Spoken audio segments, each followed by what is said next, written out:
14 जुलाई 2023 का वो दिन जब चंद्रयान 3 को श्रीहरिकोटा से लॉन्च किया गया।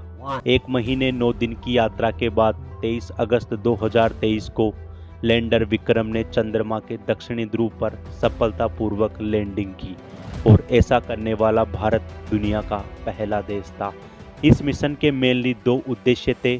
पहला, चंद्रमा के साउथ पोल पर सॉफ्ट लैंडिंग करना और दूसरा, लैंडर विक्रम से रोवर प्रज्ञान को उतारना और मून की सरफेस पर घुमाना और वहां पर नई नई डिस्कवरीज करना। दोस्तों, ये मिशन मेनली 14 डेज के लिए ही तैयार किया गया था, यानी रोवर प्रज्ञान चांद की सतह पर सिर्फ 14 दिवस ही काम करेगा। और इसके पीछे भी सबसे बड़ा कारण था कि चांद पर 14 दिन सूर्य का प्रकाश रहता है, जबकि चांद पर 14 दिन अंधेरा रहता है। क्योंकि रोवर और लैंडर की ऊर्जा का सोर्स सूर्य है, इन पर सोलर पैनल लगे हुए हैं जिससे ये संचालित होते हैं।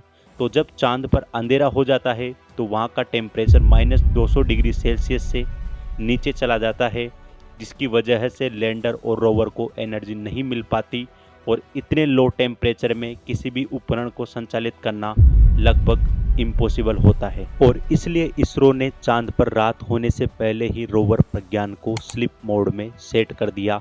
इसके सभी पेलोड बंद कर दिए गए और जब 22 सितंबर 2023 को जब चांद पर सूर्योदय होगा और सूर्य का प्रकाश इन लैंडर और रोवर के सोलर पैनल पर आएगा तो इसके एक बार फिर से काम करने की उम्मीद की जा रही है। लेकिन इन 14 दिनों में लैंडर विक्रम और रोवर प्रज्ञान ने अपना काम लगभग पूरा कर लिया था। इस दौरान इन्होंने कई महत्वपूर्ण जानकारियां अर्थ पर भेजी, जिसकी जांच में हमें मून को लेकर कई सीक्रेट हमारे सामने आए। दोस्तों, जब चंद्रयान 3 मिशन भेजा गया था तो उसके 3 हिस्से थे: प्रोपल्शन मॉडल, लैंडर और रोवर। और इन पर कुल 7 पेलोड लगे हुए थे। एक पेलोड जिसका नाम शेप है वो चंद्रयान 3 के प्रोपल्शन मॉडल पर लगा है और ये चंद्रमा के कक्षा में चक्कर लगाकर धरती से आने वाली रेडिएशन की जांच कर रहा है। वहीं लैंडर पर 3 पेलोड लगे हैं: रंभा, चास्टे और इल्सा। प्रज्ञान पर 2 पेलोड लगे हैं, जिनमें से एक इंस्ट्रूमेंट अमेरिकी स्पेस एजेंसी नासा का भी है और इन्हीं पेलोड के माध्यम से मून की सरफेस को ऑब्जर्व किया गया।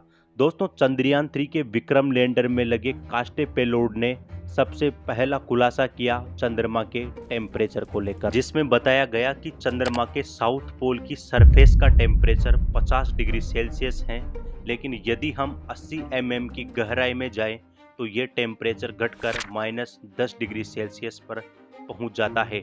यानी साउथ पोल पर चंद्रमा की सरफेस का टेम्परेचर एक तरफ तो 50 डिग्री सेल्सियस है, वहीं अगर हम 80 mm की गहराई में जाएं तो ये टेम्परेचर घट करके -10 डिग्री सेल्सियस तक पहुंच जाता है। विक्रम लैंडर पर लगे LIBS पेलोड ने 28 अगस्त को भेजे दूसरे ऑब्जर्वेशन में चांद के साउथ पोल पर sulphur, aluminium, calcium, iron, chromium, titanium की मौजूदगी का पता चला और इस सतह पर मैग्नीज, सिलिकॉन और ऑक्सीजन भी हैं और इस पेलोड के द्वारा इस सतह पर लगातार हाइड्रोजन की खोज जारी है।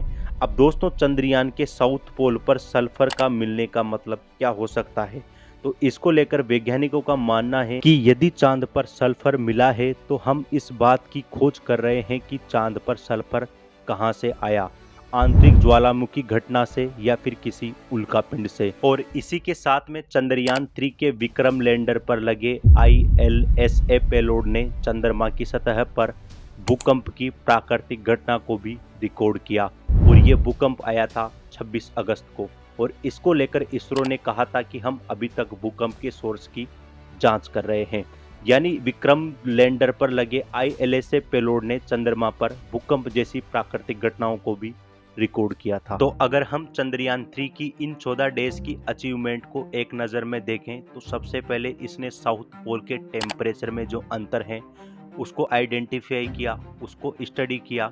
सेकंड, इस चंद्रयान 3 के विक्रम लैंडर और रोवर प्रज्ञान ने चंद्रमा की सरफेस पर कई महत्वपूर्ण खनिजों का पता लगाया, वहाँ पर ऑक्सीजन की खोज की और उसके बाद में हाइड्रोजन की खोज के लिए ये निरंतर जारी रहा।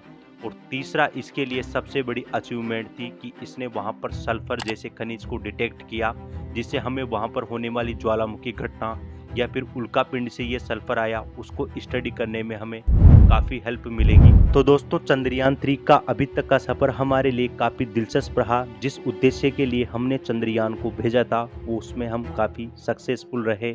और जब 22 सितंबर को चंद्रमा पर फिर से सूर्य उदय होगा और सूर्य की किरणें फिर से हमारे लैंडर विक्रम और रोवर प्रज्ञान के सोलर पैनल्स पर जाएगी और उनको एनर्जी मिलेगी, तो उम्मीद है कि वो फिर से संचालित होंगे और वो फिर से काम करेंगे। तो दोस्तों, आज का वीडियो आपको कैसा लगा इसके बारे में हमें कमेंट करके ज़रूर बताएं। और अगर आप हमारे चैनल पर नए हैं तो हमारे चैनल को सब्सक्राइब करें, ज़्यादा से ज़्यादा लोगों को हमारे चैनल को शेयर करें ताकि हमें ग्रो करने में मदद मिले।